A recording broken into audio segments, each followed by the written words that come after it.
All right. So let's settle in, back in. Throughout the night, this is how it'll go. You'll eat a little bit, you'll have conversation, and then I'm going to really rudely interrupt you so that you can hear a great story. But this is my friend, John Moore.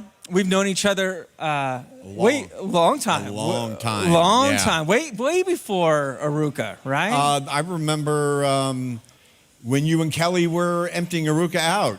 Yeah. We brought some boxes for you so you can pack things up. We did. And I knew you even before that. Yeah, even before that. So I'm thankful for you. I'm thankful for the hard work you've put in these last couple of years. Even before you got to Arukah, you were working hard. And John has been with us for what, about 16 months. 16 months. A little longer than we expected. But exactly. For good reason. And that's something that we do at Arukah, where if a guy needs a little longer than the 12 months, then we'll work with him on that. All right? So, we're not like, you're on the street, 12 months, done, right? I mean, we're going to work with that person. So, John, why don't you tell everyone here, we were talking a little bit, you were going to tell us a little bit about your story before you were homeless, and then how you got there, and then how you came to us. Okay, yeah. Well, I had a job and everything, and then I really, of course, lost the job. And then I lost my housing, but fortunately, about a month after, I got another job and was allowed back in. And then about a year later, again, I lost the job, and then I was homeless. And one thing about homelessness that people they might understand, is it's a full-time job. It really is. I mean, you've got to, more or less sleep with one eye open, make sure nobody steals your stuff. It's really, I didn't experience so much, violence or what. I don't do drugs, so I didn't have a problem with that. But it's hard to get a job if you don't have some help with people. One of my faults is I don't ask for help, which I have learned being here that, people want to help. And that's all of you. You want to help. So I was homeless for probably 8-9 years. But I went to church. And one of the places that Cornerstone has a homeless outreach, they used to have it at Vineyard Christian Fellowship.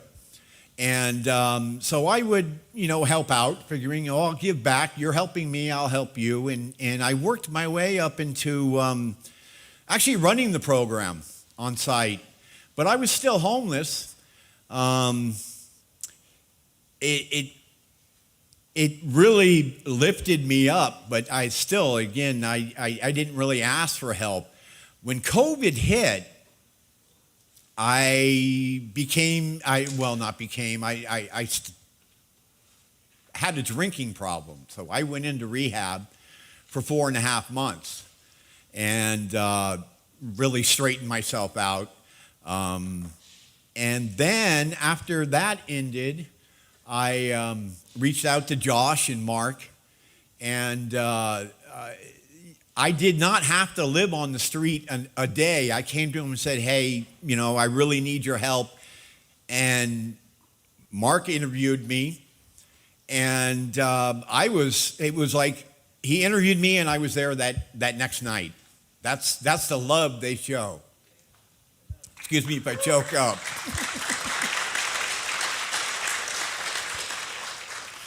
So I had, while I was in rehab too, they also gave me the opportunity and helped me to look for a job and whatnot. So it was only 5 days when I was at Arukah that I got a job.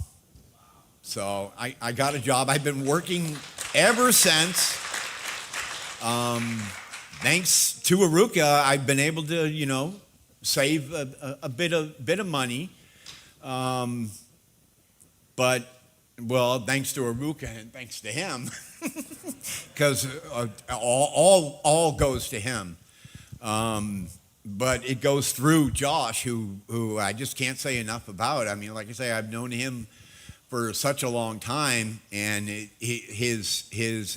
and Kelly really just you can't believe the love that they have for everybody, but just the love they have for what they do.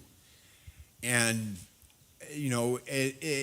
most of you do know Josh. Josh, you can't help but smile every time you see him. I don't know about that, John. But I don't know, maybe. Although I've heard I'm becoming softer. I've become a grandfather. So just so you know this, I'm a grandpa now. And I'm getting a little softer, I hear. So maybe I am. So, John, your story, I know, right? John, your story just intrigues me because 9 years of being homeless, that's a long time, right? And having an addiction with alcohol, but you worked really hard of getting yourself sober, staying sober with us, and you were loved. I know you were loved at your job, and you've maintained that job for over a year now, right? It was, again, 16 months 16 yesterday. Months. Yep. 16 months working full time. You've saved money. And the reality is, the reason why John has been with us so long is that he's been looking for housing. John, you've been homeless for 8-9 years. You probably don't have a rental history that goes back 5 yeyears ago, right? You have enough money to rent somewhere. Yeah, you have plenty. definitely. Your job pays well. You're sober. You're clean and sober. I mean, but because you don't have the rental history, because you don't have the credit, you're having a hard time finding rent. Correct. Okay. So what's great about these dinners is this is where connections get made. Maybe you have a room. Maybe you know somebody that has a room. Let me tell you something. I would recommend John in a heartbeat to rent a room for you, and he can afford it. So that's what he's looking for right now. And so I would love what you've done. You have worked so hard. Your story is inspiring, and you inspire people all the time at your work and with the friends that you have. And so we're going to be praying for you for that housing. That's going to happen, and I know it's going to happen in due time. And I just want to thank you for you just maintaining and working hard and really moving forward and allowing Arukah to be a part of that process. Well, you're very welcome. I've been here there 16 months. So I've seen a lot of people come and go, and I've seen a lot of people that have just completely turned around. But, the whole thing is they need to be surrounded also by people that want the same thing that they want. And that's what we're a family, really. We get together and we do Bible study, and we constantly encourage each other. And those are the things that we are, I don't know if you were taught, but by going to church, just praying, worshiping the Lord, and this great man right here, it's just an inspiration, along with Mark and Stuart. Now, Stuart actually was homeless with me at one time.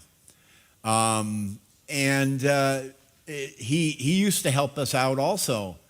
But just, I encourage you to this organization is just, there's nowhere to go but up when you're in this. When you're in this, there's nowhere to go but up. They give you all the tools you need. I never asked for something that I haven't received from them. But most of all, I've received really in my heart their love of the Lord.